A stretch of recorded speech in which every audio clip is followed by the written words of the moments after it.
14 फरवरी 2019 ये वो दिन था जब भारत की सेंट्रल रिजर्व पुलिस फोर्स यानी कि सीआरपीएफ के काफिले पर एक आत्मघाती हमला होता है।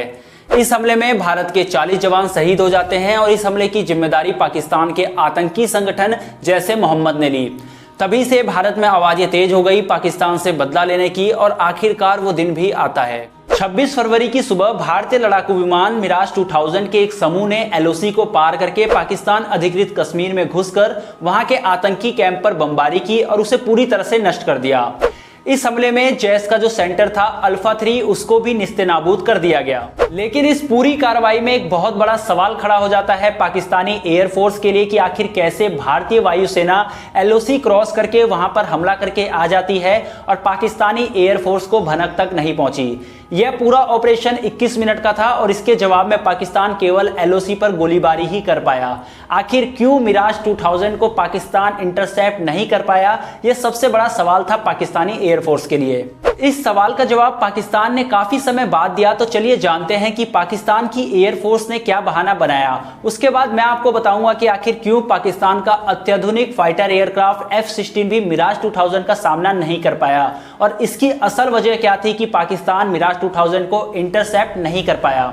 दरअसल दोस्तों 40 साल में ये पहली बार था जब भारतीय फाइटर एयरक्राफ्ट ने किसी बॉर्डर को क्रॉस किया हो, लेकिन भारत की सेना ने इसे नॉन मिलिट्री प्रीएम्प्टिव एक्शन करार दिया था। वहीं अगर पाकिस्तान की बात करें तो पाकिस्तान ने साफ मना किया था किसी भी कैजुअलिटी को लेकर और कहा था कि भारतीय पायलट ने किसी खाली स्थान पर इन सभी बॉम्ब को गिराकर भाग गए हैं। पाकिस्तान के air marshal retired Masood Akhtar ने वजह बताई कि आखिर क्यों पाकिस्तान मिराज 2000 को इंटरसेप्ट नहीं कर पाया और भारत की कार्रवाई का जवाब नहीं दे पाए। वो उनका कहना था कि दोनों साइड की एयरफोर्स को इंस्ट्रक्शन थे कि आपस में न भिड़े और इसलिए पाकिस्तान के प्लेन्स ने फोर्स किया भारत के एयरक्राफ्ट को वापस लौटने के लिए बजाय कि उनको मार गिराने के।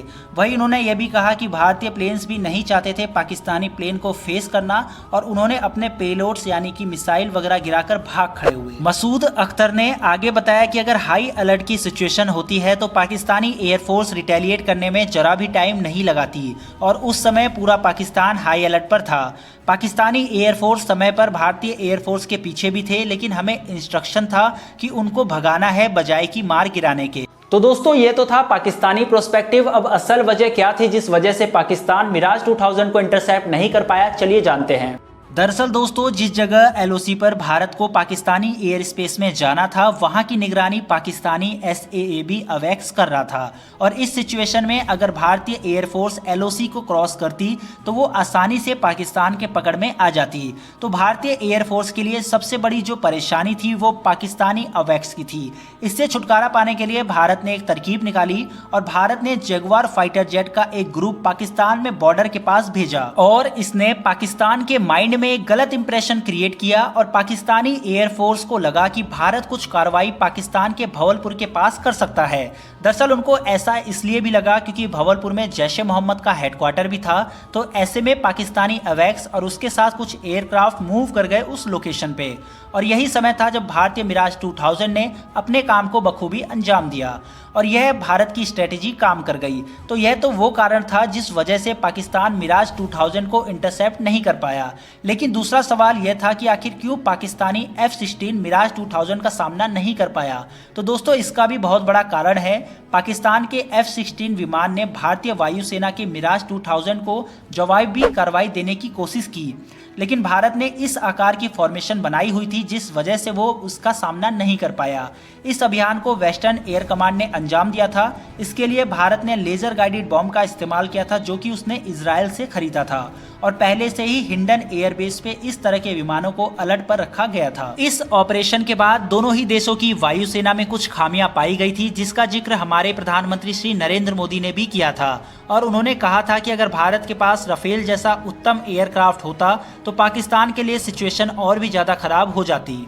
2019 के उस वाक्य के बाद दोनों ही देश अपनी सेना को और भी ज्यादा ताकतवर बनाने में लग गए हैं। जहां पर अगर पाकिस्तान की बात करें तो पाकिस्तान ने और भी अवैक्स और ड्रोन खरीदकर और JF-17 थर्ड ब्लॉक एयरक्राफ्ट में अच्छा खासा पैसा लगाकर इन्हें अपनी सेना में शामिल किया है। तो वहीं भारत ने भी राफेल एयरक्राफ्ट को खरीदकर और S-400 की डील करके अपनी सेना को और भी ज्यादा मजबूत कर दिया है। डिफेंस से जुड़ी ऐसी ही खबर आप तक पहुंचती रहे उसके लिए हमारे चैनल को सब्सक्राइब सब्सक्राइब करके बेल घंटी को दबा लें। फिलहाल इस वीडियो में इतना ही, फिर मिलेंगे डिफेंस से जुड़ी एक और नई वीडियो के साथ। धन्यवाद, जय हिंद।